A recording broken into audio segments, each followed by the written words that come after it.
نماز کے جس رکن کو ادا کرنے کی طاقت ہو وہ ادا کرنا واجب ہے. مثلا آپ قیام کر سکتے ہیں لیکن رکوع نہیں کر سکتے تو قیام کر لیجئے. آپ قیام نہیں کر سکتے لیکن رکوع کر سکتے ہیں تو رکوع کر لیجئے. آپ قیام اور رکوع کر سکتے ہیں, سجدے میں نہیں جا سکتے تو قیام اور رکوع تو پراپر کیجئے. سجدے کے لیے آپ کرسی پہ بیٹھ کے اشاروں سے نماز پڑھ لیجئے. اسی طرح بعض اوقات قیام نہیں ہوتا, جیسے رمضان میں قیام ہوتا ہے نا, قیام اللیل, تو آپ کیا کرتے ہیں, کچھ دیر کھڑے رہتے ہیں پھر بیٹھ جاتے ہیں, لیکن رکوع اور سجدہ آپ کر سکتے ہیں تو رکوع اور سجدہ کرتے جائیں. یہ نہیں کہ ایک دفعہ بیٹھے تو ہر چیز بیٹھ کے کر رہے ہیں. تو یہ یاد رکھیے کہ نماز کا جتنا رکن آپ ادا کر سکتے ہیں, اگر سارا وقت کھڑے نہیں ہو سکتے, آدھا بھی ہو سکتے تو آدھا کھڑے ہو جائیں پھر بیٹھ جائیں, لیکن جب رکوع کا ٹائم ہے تو کھڑے ہو جائیں پھر رکوع کر لیں.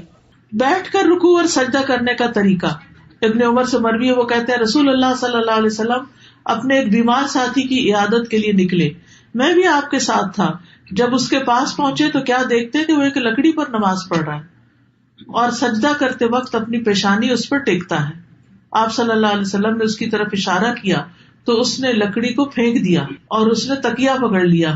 تو رسول اللہ صلی اللہ علیہ وسلم نے فرمایا اس کو بھی ہٹا دو, یعنی تکیے کو. اگر تم استطاعت رکھتے ہو تو زمین پہ سجدہ کرو, نہیں رکھتے تو اشارے سے پڑھو اور اپنے سجدوں کو اپنے رکوع سے زیادہ جھکاؤ. یعنی تکیے, تختے, کسی چیز پہ پڑھنے کی ضرورت نہیں, ٹیبل پہ کسی بھی چیز پہ سر رکھنے کی ضرورت نہیں. اور یہ حدیث یاد رکھیے. عبدالعزیز بن باز کہتے ہیں کہ زمین یا کرسی پر بیٹھ کر نماز ادا کرنے کے لیے واجب ہے کہ وہ سجدہ کرتے وقت اپنے رکوع سے زیادہ جھکے, بس یہ یاد رکھیے. لیکن سجدے کی حالت میں اس کے لیے واجب ہے کہ اگر استطاعت ہو تو زمین پر ہاتھ رکھے اور رکوع میں دونوں گھٹنوں پر, یعنی جیسے نیچے بیٹھ کے کوئی پڑھ رہا ہے تو رکوع کے وقت کیا کرے, گھٹنوں پر ہاتھ رکھ لے, اور سجدے کے وقت کیا کرے, زمین پر ہاتھ رکھ لے. لیکن کوئی لکڑی اور بینچ اور یہ کچھ بھی رکھنے کی ضرورت نہیں. اگر زمین تک نہیں جاتا تو جہاں تک ہاتھ انگلیاں لگتی ہیں تو اتنی لگا لے تاکہ رکوع اور سجدے میں اشارے میں فرق ہو. لیکن اگر استطاعت نہ ہو تو اپنے ہاتھ گھٹنوں پر ہی رکھے, جیسا کہ نبی صلی اللہ علیہ وسلم سے ثابت ہے کہ مجھے 7 ہڈیوں پر سجدہ کرنے کا حکم دیا گیا ہے. پیشانی, اور آپ نے ناک کی طرف اشارہ کیا, دونوں ہاتھ, دونوں گھٹنے اور پاؤں کی انگلیاں. اور جو شخص ایسا کرنے سے عاجز ہو اور کرسی پر بیٹھ کر نماز ادا کرے تو اس میں کوئی حرج نہیں. یعنی زمین پہ نہیں بیٹھ سکتا تو کیا کرے, کرسی پہ بیٹھ جائے. فاتقوا اللہ ما استطعتم, نبی صلی اللہ علیہ وسلم نے فرمایا اذا امرتکم بامر فاتوا منہ ما استطعتم, جب میں تمہیں کسی چیز کا حکم دوں تو تم اپنی استطاعت کے مطابق اس پر عمل کرو. رکوع اور سجود میں کمر جھکانے کا طریقہ. اگر کوئی شخص کمر جھکا نہیں سکتا, بعض لوگوں کی بیک کی سرجری ہوتی ہے, جھکا ہی نہیں سکتے, تو وہ سر جھکا لے, گردن ہی جھکا لے. اور اگر اس کی کمان کی طرح پہلے سے ہی دوہری ہو تو ایسا لگتا ہے کہ رکوع کی حالت میں ہے, تو جب وہ رکوع کا ارادہ کرے تو تھوڑا اور جھکے. بعض لوگوں کا کب نکل جاتا ہے نا, کبڑا جیسے ہوتا ہے, اس کی کمر پہلے ہی ایسے ہے, تو وہ کیا کرے, تھوڑا سا اور سر جھکا لے. پھر سجدے کی حالت میں جتنا اس کے لیے ممکن ہو اپنے چہرے کو زمین کی طرف اور زیادہ قریب کرے, جتنا ممکن ہو نیچے تک جائے سجدے میں. یاد رکھیے کرسی پر بھی بیٹھے ہوئے جتنا آپ جھک سکیں جھکتے جائیں.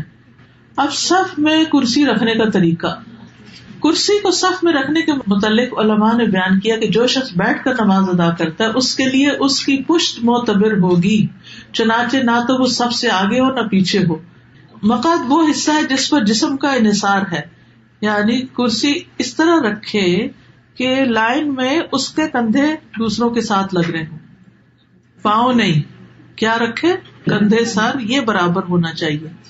اس لیے اگر نمازی ابتدا سے اختتام تک کرسی پر بیٹھ کر نماز ادا کرے گا, یعنی اول سے آخر بیٹھا ہی ہے, جیسے بہت سے بزرگ ہوتے ہیں نا, وہ کھڑے ہی نہیں ہوتے, بیٹھا ہی بیٹھا ہے, تو وہ اپنے بیٹھنے والی جگہ کو صف کے برابر کر دے گا, یعنی یہ جگہ صف کے برابر ہو جائے گی, اور پاؤں کہاں ہوں گے, آگے نکلے ہوئے ہوں گے. اور اگر وہ کھڑا ہو کر نماز ادا کرے گا اور صرف رکوع سجدے کے وقت کرسی پر بیٹھے گا تو اس میں کھڑا ہوتے وقت صف میں برابر کھڑا ہوگا, کرسی پیچھے جائے گی, پھر کرسیاں الگ رکھی جائیں گی تاکہ وہ دوسروں کے لیے تکلیف کا باعث نہ بنے. عین بیچ میں کرسی نہیں رکھے کہ پیچھے والا کیا کرے گا, اور کرسی بھی ایسے ہے جو آگے پیچھے ہو سکتی ہو. کامن سینس ہے بالکل. اپنی پوری کوشش کے ساتھ جتنا کر سکتے ہو کر لو. نماز کے واجبات کو ادا کرنے کا قاعدہ یہ ہے کہ نمازی جس فعل کو سر انجام دینے کی طاقت رکھے اسے ادا کرنا اس پر واجب ہے، اور جس رکن کو ادا کرنے سے وہ عاجز ہو وہ ساقط ہے۔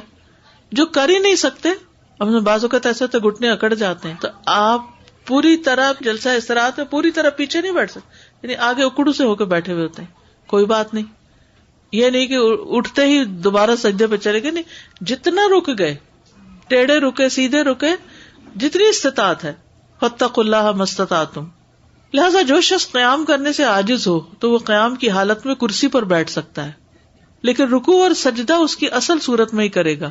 جیسے قیام سے عاجز ہے کوئی، جیسے لمبی نماز میں مثلاً، تو قیام میں کرسی پہ بیٹھ جائے لیکن رکوع اور سجدہ اصل صورت میں کرے، یعنی پھر اٹھ کے آرام سے رکوع بھی کرے، سجدے میں بھی جائے۔ اگر وہ قیام میں کھڑا ہو کر نماز ادا کرنے کی استطاعت رکھتا ہے اور اس کے لیے رکوع اور سجدہ کرنا مشکل ہے تو وہ کھڑے ہو کر نماز پڑھے گا اور رکوع اور سجدے کے وقت کرسی پر بیٹھ جائے گا اور اپنے سجدوں میں اپنے رکوع سے زیادہ جھکے گا۔ یہ نوٹ کر لیجیے، کس طرح کرسی پہ پڑھے گا؟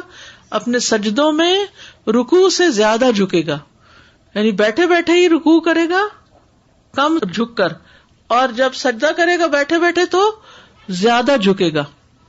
قیام سے معذور شخص پر سجدہ اور رکوع کرنا لازم ہے۔ اگر وہ عذر کی وجہ سے قیام ترک کرے تو اس وجہ سے اس کے لیے اپنے سجدوں اور اپنے رکوع کے لیے کرسی پر بیٹھے رہنا جائز نہیں، وہ تو اٹھے اور کرے، جسے پہلے میں نے عرض کیا۔